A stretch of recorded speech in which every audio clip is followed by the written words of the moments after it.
Ya, setelah melakukan belajar dari rumah selama 3 bulan lamanya lantaran pandemi COVID-19, kegiatan belajar mengajar akan dilaksanakan kembali di sekolah mulai 8 Juni mendatang. Namun, rencana ini menuai kontroversi. Setelah 3 bulan lamanya belajar dari rumah, para siswa akan kembali belajar mulai 8 Juni nanti di sekolah, tetapi dengan aturan baru yang disebut new normal. Namun, rencana ini menuai kontroversi. Pengamat pendidikan Darmaning Tias meminta pemerintah jangan tergesa-gesa membuka sekolah di masa pandemi ini, sebelum ada jaminan Indonesia telah bebas dari corona. Jika dipaksakan, sama saja mengantarkan anak pada kematian. Jadi saya kira banyak sekali implikasi dari kembali ke sekolah dalam waktu dekat.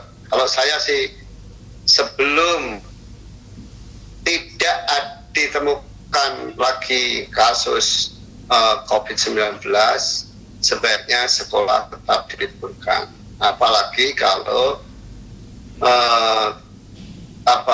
masih ada penambahan jumlah, jangan gambling dengan nasib anak-anak. Gitu. Kita belajar menggunting ya. Sementara itu, meskipun dibayangi rasa khawatir, orang tua siswa mengaku senang jika rencana new normal diberlakukan di sekolah. Karena menurutnya, selama masa belajar di rumah, orang tua mengaku kesulitan mendampingi anak belajar. Namun, jika new normal diberlakukan di sekolah, ia meminta pihak sekolah melakukan sesuai protokol COVID-19.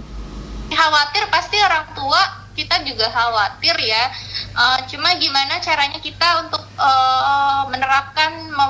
menerapkan kepada anak apa sih itu corona dan bagaimana. Nah, anak juga harus selalu rajin cuci tangan sama memakai masker. Paling itu aja, karena memang kalau sekolah itu memang harus terus berlanjut ya. Kalau di rumah aja mungkin beda halnya dengan di sekolah pembelajarannya. Jadi kalau khawatir ya pasti jelas khawatir. Cuma mau bagaimana lagi, karena kan kita nggak mungkin dalam jangka waktu lama harus seperti itu. Dokter anak Nadine Estabit menilai saat ini belum tepat membuka kembali sekolah karena angka kenaikan penularan virus COVID-19 masih fluktuatif.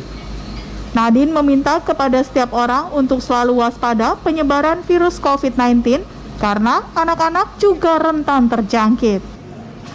Kalau menurut saya sebagai anggota Ikatan Dokter Anak Indonesia juga, saya saat ini kami memiliki anjuran untuk tetap proses pembelajaran dari rumah atau jarak jauh.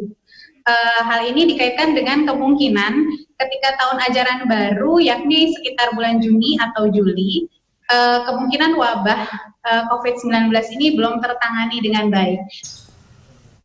Pemerintah berencana membuka tahun ajaran baru sekolah 2020-2021 tetap dimulai pertengahan Juli mendatang. Bahkan, sebagian sekolah akan membuka sekolah 8 Juni nanti dengan kegiatan ujian kenaikan kelas.